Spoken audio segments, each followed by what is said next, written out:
물가가 급등했는데 금리는 하락했다. 뭘까요? 미국에 대한 이야기입니다. 미국의 12월에 소비자 물가가 3.4%로 올랐습니다. 시장의 전망치하고도 굉장히 달랐습니다. 시장의 전망치는요, 뭐 3.1%가 될 거다, 아니면 3.3%가 될 거다, 많아도 3.2%가 될 거다 하는 게 시장의 전망치였습니다. 그런데 실제 뚜껑을 열어보니까 3.4%로 올라갔습니다. 야, 이거 예상했던 거하고 다릅니다. 예, 작년 6월에 3.0%까지 9.1%에 떨어졌었잖아요. 그러다가 8월에 3.7%까지 올라갔는데 12월에 다시 3.4%로 올라갔다는 뜻이에요. 그러면 물가가 다시 급등했다고 이야기해도 틀리는 말이 아니죠. 실제로도 시장은 그렇다고 봅니다. 이게 물가가 올라가면 여러분 금리 인상은 아니지만 금리 인상도 있을 수 있다고 봅니다. 지금 현재까지는 그런 가능성이 없다고 이야기하지만 이게 소비자 물가가 올 1월에도 만약에 많이 올라간다면 뭐 금리 인상에 대한 요소 저는 충분히 있을 거라고 봅니다. 올 쇼크 때도 그랬거든요.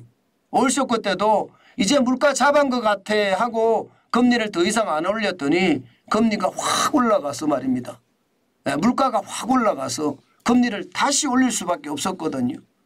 그게 스탑 앤 고 정책이라고 하는데 결국 그 정책이 실패한 정책의 대명사가 됐단 말입니다. 지금 물가가 12월에 이렇게 올라갔다는 것은 어쩌면 말입니다. 시장에 충격을 주기에 충분합니다. 왜? 금리 인상은 없다고 하더라도 금리 인하 시점이 뒤로 계속 밀리는 거예요. 시장에서 예상했던 3월에 인하가 되지 않을 가능성 굉장히 많고요. 정부가 예상하고 있는 것처럼 6월 이후나 가능할 가능성 많습니다. 그렇지만 시장은요. 지금 근원소비자 물가는 3.9로 내렸지 않느냐. 11월 달까지 4.0%였는데 3.9로 내렸으니까 뭔가 내려가는 분위기 아니냐. 이렇게 이야기하고 있습니다. 예. 그런데 말입니다. 중요한 것은 이 후자 근원소비자 물가에 대한 이야기를 더 믿었다는 거예요. 왜? 예. 미국의 10년물 국채금리가 떨어졌어요. 1월 9일 날 4.030%까지 올라갔었는데요. 예, 오늘은요 3.975%까지 떨어졌습니다. 4%가 무너진 거예요. 야, 물가가 올라갔는데 예, 10년물 국채금리가 시장 벤치마크 금리인데 떨어졌다. 그러면 시장은 어떻게 변할까요? 아마 시장은요 물가가 올라간 거 여기에 반응을 하다가 금리가 하락한 거 여기에 또 반응을 할 겁니다. 실제로 그렇게 반응을 했습니다. 보시다시피 나스닥 종합지수는 보합을 기록을 했어요. 0.54가 올라서 14,970.19로 마감했는데 기본적으로 소비자 물가가 올랐다 하니까 쭉 떨어졌다가요.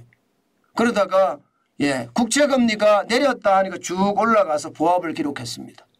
기술주 중심의 나스닥은요 이자에 민감하거든요. 그러니까 많이 떨어졌다 많이 올라가는 그런 분위기를 만들어냈고요. 대형주 중심의 S&P 500도 똑같은 모양새를 나타냈습니다. 마지막에 0.07% 떨어져서 약보합으로 마감했고요. 3.21이 올랐습니다. 4,780.24로 마감했고요. 마찬가지로 블루칩 중심인 다우산업지수도 똑같은 모양새를 보였고요. 강보합으로 마감했습니다. 0.04가 올라서 15.29가 올랐고요. 37,711.02로 마감했습니다. 전체적으로는 여러분 물가가 급등했는데 국채금리가 떨어지니까 시장은 급등한 데 반응을 하다가 국채금리가 떨어지니까 국채금리 떨어지는 데 반응을 했다.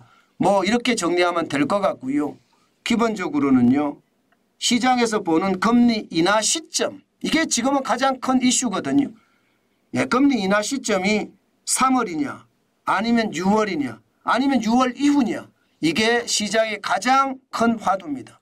현재까지는 시장에서는 3월부터 한다예요. 3월부터 한다. 실제로 시카고 패드워치 상품 거래소 보면 말입니다. 지금 65%가 3월부터 한다예요. 그러나 중앙은행은 6월 이후라고 이야기하잖아요. 그죠?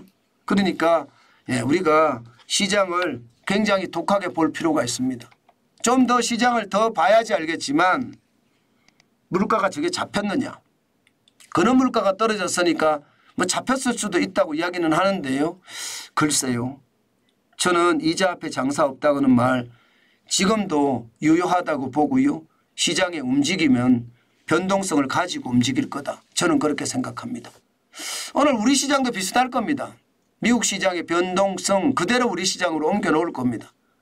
그러니까 그 변동성에 여러분들 조심하시고 제가 늘 말씀을 드리잖아요. 요즘 같을 때 투자하는 게 아니라고. 그냥 현금을 쌓아가는 게 가장 좋다. 그 말씀 다시 한번 강조해서 드립니다. 저는 그게 지금은 가장 필요한 요소다. 저는 그렇게 생각을 하거든요. 그만큼 말입니다. 시장에 필요한 요소 한 번쯤 생각해 보시는 거 저는 내 자산을 잃지 않는 방법이라고 생각합니다. 투자하지 마시고 지켜보는 게 좋을 듯합니다.